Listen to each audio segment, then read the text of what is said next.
Saan pupunta si Miss Noet? Sumakay ka na sa kotse at ipapasakay kita. Ayos lang. Malapit na sa bahay ko kaya kung maglakad. Ang init, bakit pagod ka sa paglalakad? Magkapit bahay tayo, bakit mag-abala? Tingnan mo mukha mo, mukhang pagod ka. Ihahatid na kita pauwi. Asawa. Ito pala ang asong ito. Nahuli kita. Ano ang pinagsasabi mo? 10. Mali ang pagkakaintindi mo. Inalok ako ng asawa mo na sumakay. Pero sabi ko kaya kung maglakad. Hindi maintindihan ang isang bagay. Huwag kang magsinungaling. Hindi ako nagulat sa'yo. How dare you seduce ang asawa ko? Asong babae.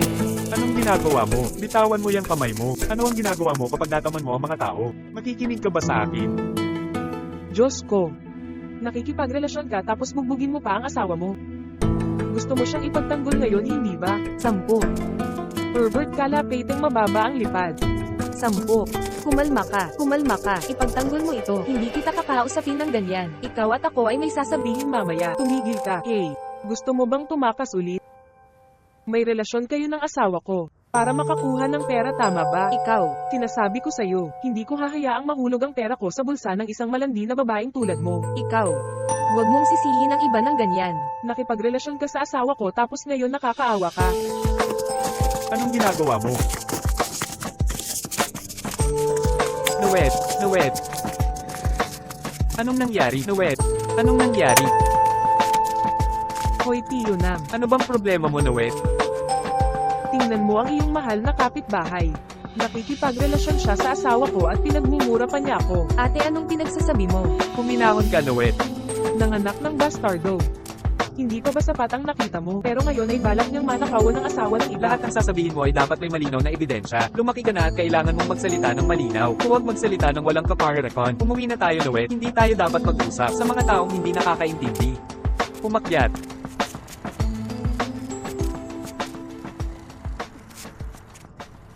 Ayan, doon. Tingnan mo. Nakita mo ba? Nanligaw sa asawa ko at ngayon ay nanligaw din kay Tiyo Nam. Bukas ng umaga. Dapat dalhin mo siya sa malaking ospital. Nasa kanila ang lahat ng mga tool upang i-endoscopy ang iyong anak. Tingnan natin kung gaano namamaga ang tiyan ng iyong sanggol. Para mabilis na maggamot. Kailangan ba talagang magpa-colonoscopy ang anak ko, doktor? Oo, tama yan.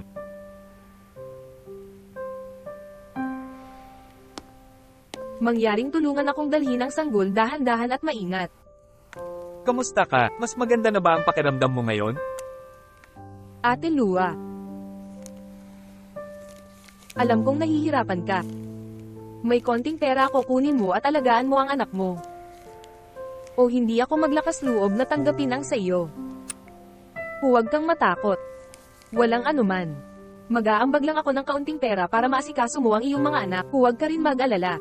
Kung ang sakit ng iyong anak ay namamaga lamang, mabilis itong gagaling. Maraming salamat, Utmay.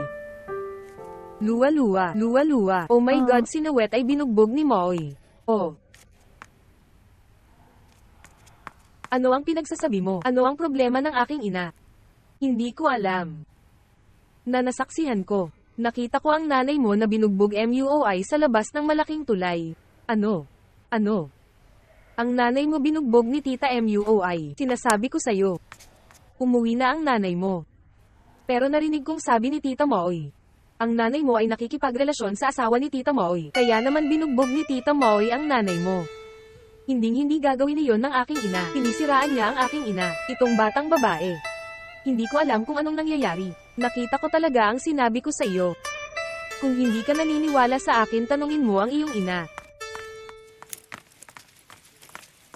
Asawa. Ano? Nakatayo doon ang asawa. Hindi pa ako tapos makipag-usap sa'yo, saan ka pupunta? Ano pang gusto mo? Ang ingay mo kanina. Lahat ng tao sa paligid mo ay nanonood at nakikinig. Nasiyahan ka ba? Ano bang masama kung gawin ko yon? Ano sa tingin mo? Nagsusumikap akong alagaan ang mga anak ng aking asawa. Nagsakripisyo ako para sa pamilyang ito. Isinakripisyo ko ang buong kabataan ko. Ngunit ikaw ay nasa isang relasyon sa isang babae na nagkaroon ng extramarital pregnancy. Hindi ka ba nahihiya? I told you walang nangyari between me and Noet. Ano naman kaya ang kaguluhang ito tungkol kay tatay at tita Noet? Tanong mo sa tatay mo. Na. Hindi ako nagkakamali. Ikaw at ang iyong kapatid na babae ay lumalabas kasama ang may mga babae sa lahat ng oras, at matuto sa masamang ugali ng kanilang ina. Ngayon ang kanyang ina ay nagpapakasal sa iyong ama. Ano ang pinagsasabi mo?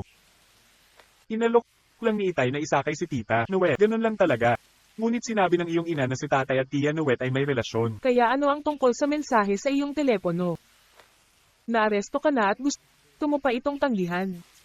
Nag-aalala ka tungkol sa pera sa lahat ng oras. Wala kang alam tungkol sa information technology. Nag-text sila sa phone ko para pagtawanan ako. Lagi kitang kinakausap at hindi mo maintindihan. Hindi na kita kinakausap. Pagod na ako. Matutulog na ako. Asawa, manatili ka dyan para sa akin. Kung ano ang gusto mo, pumasok ka sa kwarto. Asawa, bakit hindi mo ako sinasagot?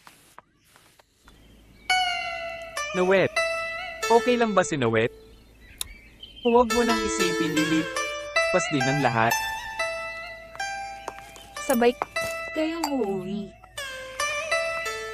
Hoy ate, anong problema mo? Ano ang mali sa iyong buhok? Bahala ka ate. Pero may appointment ba kayong dalawa at sabay uwi? Nanay.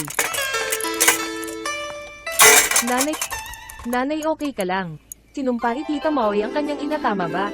Bakit ka pinagmumura ni Moy?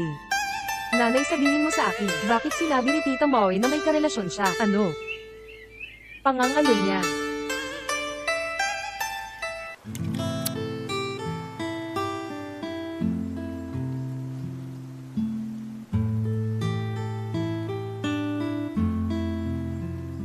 Ang weird din ng nanay ko. Bakit nagchichismisan ng nanay ko sa mga bagay na hindi totoo? Paano pa ako maglalakas loob na makilala ang Utmay?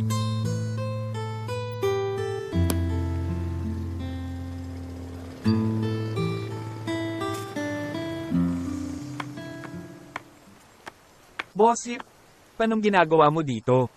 Iwanan mo akong mag-isa. Saan ka pupunta? Ihatid ang mga gamit ng iyong ina. Nagsasaya ka ba sa bahay? Ano ang nangyayari? Naghahatid kasi ako ng mga gamit sa nanay mo.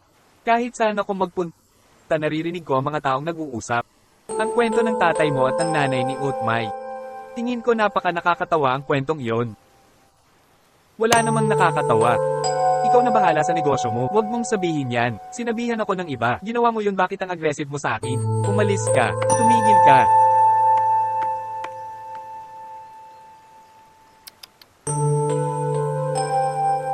Oh my God, siniraan ka niya at tumahimik ka ate. Oh my God, napakatahimik ba para sa mga tao na samping ka? Bakit ang gentle mo? Okay, hindi ka makapagsalita di ba? Hayaan mo akong pumunta doon. Kailangan ko siyang bigyan ng bagong laban. Kuya, wala kang pupuntahan. Pumunta ka doon at samping sila. Ito ay walang pinagkaiba sa mali. Tinatanong kita, ano bang problema niyo ng asawa niya? Kuya, kahit ganyan ang tingin mo sa akin, kaya walang ganyanan. Kung gayon ay hindi na kailangang matakot. Go, pumunta ka doon para malanawan. Ate. Nga. Tama si Noet. Anong gagawin mo dyan ngayon? Nagsisigawan kayo sa isa't isa. Wala itong malulutas. Ginugulo lang.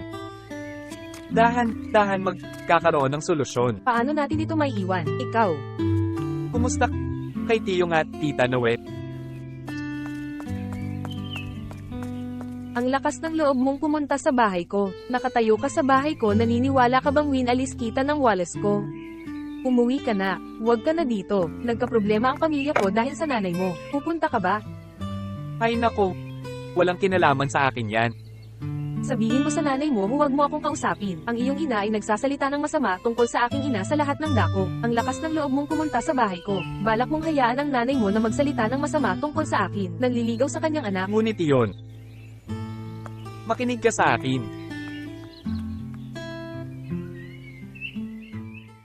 Kaya nga sabi ko. Tingnan mo ang mga basang mata, alam ko. Napaka-amorous ng babaeng basa ang mata. Kaibigan, mag-ingat ka, hawakan mong mabuti ang iyong asawa. Ang maakit nito ay ang lumayo, hindi ang paghahanap. Bakit may ganyang babae? Matanda na siya at hindi dapat. Siguro dahil wala siyang asawa, hindi niya ito matiis. Tapos wala naman. Naaalala mo ba ang mga lumang araw? Hindi kasal pero buntis. Parang alam ko na. Walang lisensya. Pero sinam lonely na lalaki. Nag-volunteer pa siyang i-claim na kanya ang pagbubuntis. Oh my God, hindi ba totoo yun? Alam ko kung gaano siya kagaling manligaw ng mga lalaki. Sino ang handgal na umamin na ang pagbubuntis ay hindi sa kanya? Yung dalawang tao. Itigil ang pakikipag-usap tungkol sa ibang tao. Bahala ka sa negosyo mo, ako na bahala sa negosyo ko. Bakit hindi natin pag-usapan ng tungkol sa tahanan ng ibang tao? Hayaan mo akong sabihin sa'yo, walang nangyari sa pagitan ni Noet at ng asawa ni Maoy. Oh God, nasabi ko ito gamit ang aking bibig. Hindi ako nagsasalita gamit ang iyong bibig. Bakit mo ako sinisigawan? Kung magaling ka, subukan mo ulit. Pinutol ko ang iyong minahan tulad ng pagputol ko ng minahan ng baboy. Kung ang iyong bibig ay baktot, hilahin ito pabalik. Naniniwala ka bang sinuntok ko ang iyong mga ngipin para hindi na sila lumaki? Huwag maging labis. Anong ginagawa mo para masaktan ang bibig ko? Sabi ko sa'yo, kung natatakot kang sabihin ng iba, huwag gumawa ng masama. Bakit mo ginawa ito at ngayon natatakot ka na pag-usapan ka ng iba? Hindi mo sinabing hindi ko sinabing tanga ka. Aalis ka ba? Kung hindi mo gagawin, ilulunsad ko ang kutsilyo. Bilasan mo, marami kayong bagay. Yung tipo ng babae na puro makamundong bagay lang ang iniisip, pumunta sa palengke nang hindi nababahala tungkol sa pagpunta sa palengke. Daas at home nagpunta ang minahan sa palengke.